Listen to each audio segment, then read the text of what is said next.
Alright, I'm going to do a quick story before I get into the crux of this video. It was almost 10 years ago to the day that I started actually journaling. My first feeble attempts were pretty awkward. They were the start of me becoming honest with myself, and back then I was still pretty afraid of different parts of my mind and, you know, facing what was within me. A pretty standard human condition, I found out later, but journaling gave me the tools to start to look at that sort of stuff. In the first few years, I wrote pretty sporadically and sparingly. I noticed that I mostly wrote when something was troubling me, and it felt like the tool would help me to figure out a plan of attack to deal with whatever was going on in my life at that time.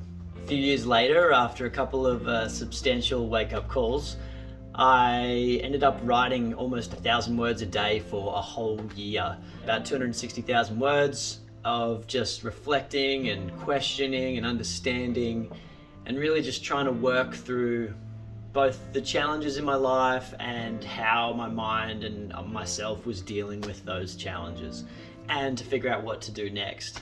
It was a big process. It took a lot of time. I was lucky enough that I had, you know, work and stable living conditions that I could spend the time each day working through this stuff. But it took a lot of time and a lot of extra effort outside of my regular flow of my day.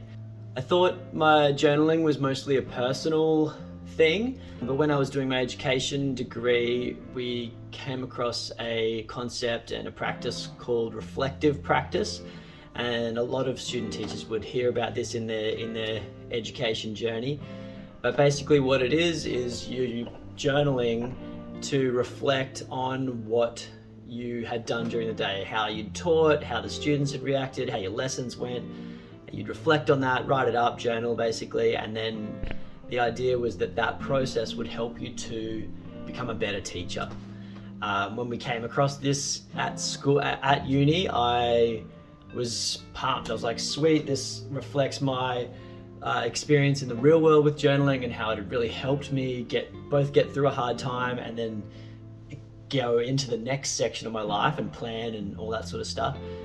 So I was all in. I was like, yep, this is good stuff. Let's do it.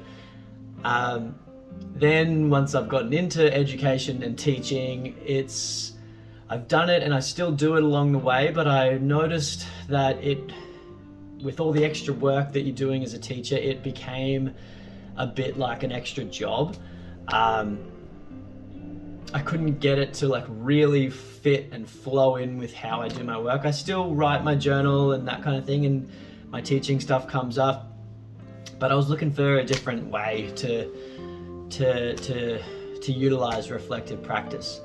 And so that's where this idea of vocal journaling came in for me. And you know, I mucked around with a few different options and that sort of thing. But basically this is what I've learned from 30 days of vocal journaling. So in this vid, I just wanted to talk you through a bit of that process, what I learned from it, how it helped me. And then at the end, I'll show you the program I used and how I would actually do that process. I hope it's helpful for you. If you're a young teacher or just getting into it, or you've been teaching for a while, have a go, try it, see how this process works for you, whether vocal journaling is something that has been of use to you. It could be of use to you. Let me know in the comments.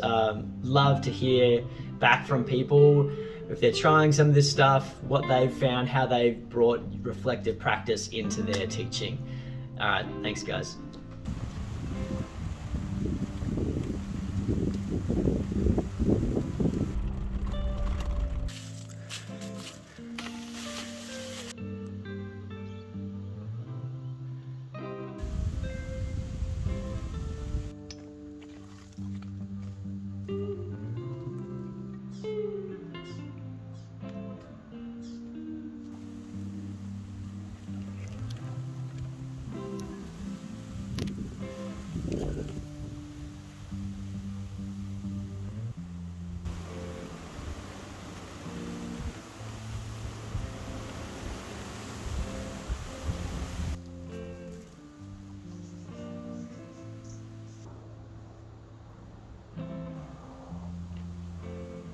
So I'm up here on top of Mount Kugel, the West Peak. Made it over to the second one today. Just wanted to come up here to talk through the little process I'd gone through this term at school. And so that's why I've been testing out a new format for reflective practice. And that was through vocal reflection or voice journaling or vocal journaling, whatever you want to call it.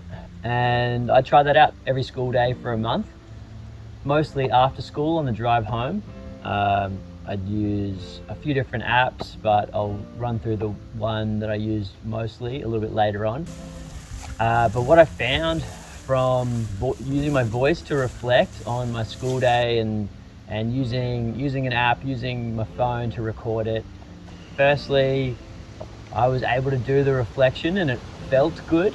It felt like, not only did it feel like a little bit of a release, but it felt as though I was putting the time and the extra time into my day to understand what had worked, what hadn't, and what I needed to do next. Just by using my voice rather than writing it, I could mine my thoughts perhaps more quickly. You know, I'm not having to translate my thoughts into words, to written words to get it out. I just could say it and express it, knowing that, you know, I didn't have to show anyone or anything like that. I didn't have to actually talk to anyone about this stuff, though I often would later. I could just let my words go and just really figure out what I was thinking, feeling, I could go into much more detail of the situations at school than perhaps I could with a partner or a friend. The second thing that I found was I was able to articulate myself much more clearly, much more quickly, and with much more depth when I was speaking to people, because I'd been practicing quite strongly trying to articulate my thoughts in a recorded format. It gave me a different angle to look at and to listen to myself through. I found my teaching practice was improving, and this year at school I've had two different roles. I've been marine studies teacher, which is a new role for me, new subject. Fun though, I'm enjoying it a lot. And also the learning and support coordinator for the school. So big learning curve this year. It's still only my third year teaching, but it felt as though I was learning a lot. And so whether through necessity or just a good timing, this vocal reflection popped up, and I was trying it, decided to, I'll make a video of this process. And I felt like it really helped me through that tough, fast, intense learning period. And I think it worked well, and I'll continue to do it as well. I also found it quite cathartic in that it allowed a release of tension of challenging situations. It allowed me to really talk through those situations, hear myself, hear what I was expressing, and actually feel that as well. And it allowed me to let go of a lot of things too, and to gain a different perspective on those situations. I wasn't necessarily completely as in it as I was before. I was able to get some distance from it. In a way, it ended up feeling, I've done a little bit of counseling a few years ago, and it felt a lot like that. It felt like having someone to listen, even if it was just myself, or just having the forum or the platform or the space to be able to speak frankly, openly, honestly. It felt good to do that.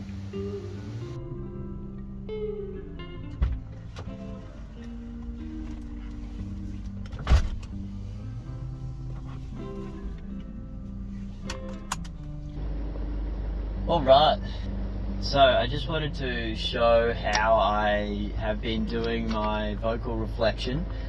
It's pretty simple. I mucked around with a few different ways of recording myself and transcribing the words that I'd said.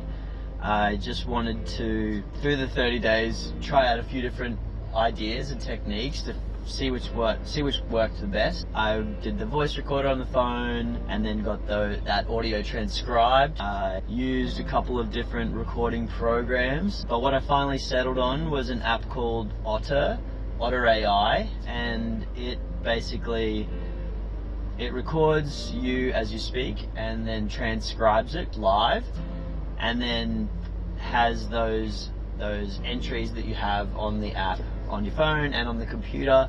What having an app that records what I'm speaking and puts it into words did was that it made it feel more legitimate. It made it feel as if I wasn't just speaking to thin air or speaking to myself. I wasn't giving myself a weird monologue overview for my life or anything like that. I was using a tool with a purpose of reflecting and understanding and bettering my teaching practice. So pretty much what I do is I just set it up, hit record, and I just start driving. And this was usually be on my way home from work, and I would just drive and I'd speak. I'd just figure out what was on my mind. I'd start off with, hey, it's been today was tough. I had blah blah these periods. I had this lesson, and I would just start to talk and just let those words sort of come out. Sometimes, it would take me a couple minutes before I really started mining into some real effective stuff. Sometimes it would happen straight away. I found that usually it would go for about 10 minutes, sometimes 15, very rarely 20 if there was really a lot going on, but about 10 minutes a day seemed to be enough to really get through all that I needed to get through from my day. And so I'd just record, sweet, and I'd have my thoughts, work through it, driving home, and then I'd hit stop, and that would be it. And I would feel like I'd really processed what had been going on in my day, and I'd really done the reflective practice justice, and my teaching and my stress management and my ability to process what was going on in my teaching world increased exponentially. So yeah, that's pretty much it. It was a simple change, but a big impact in my teaching. And this app was really easy to use. I would occasionally go back through and read what I'd said if I really wanted to check back in with that. But most of the benefit of the process was in actually going through the reflective practice. And yeah, that was my main little jam, and it was great. So anyway, I hope that this video has encouraged, influenced, helped, given you a couple of ideas. I would say give it a try. Use this app. It's free. You get 300 minutes per month of free transcription through the app. So, if that's 10 minutes a day for 30 days, then if you do it every day, then you're still sorted. If you need more, you can subscribe and all that sort of stuff. But I found that was plenty, especially if you're sort of doing it, 4 days a week during school.